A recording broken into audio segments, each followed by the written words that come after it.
Hi everyone, welcome and welcome back to my channel. In this video, I'm going to show you how I achieve these curtain bangs at home all by myself.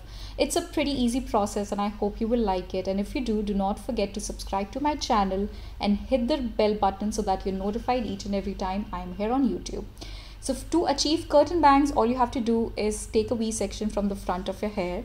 You can take more volume. If you want more volume, you can take more hair, and if you want less volume, you can take less hair. But the one thing that you have to ensure is do not take a section from ear to ear. It should be somewhere in the middle.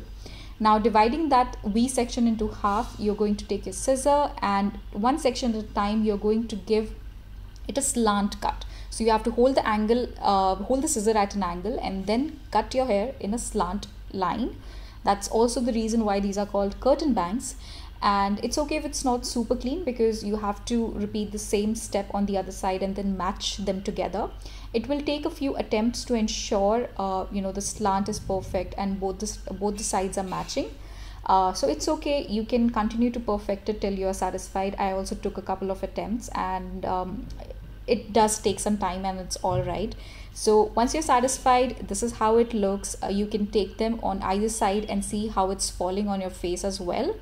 And yeah, I usually like to keep middle parting, and that's how it looks on me. I absolutely loved it, and I hope you will try it also. And if you do not forget to let me know in the comments below. I will see you very soon again. Till then, bye bye, take care.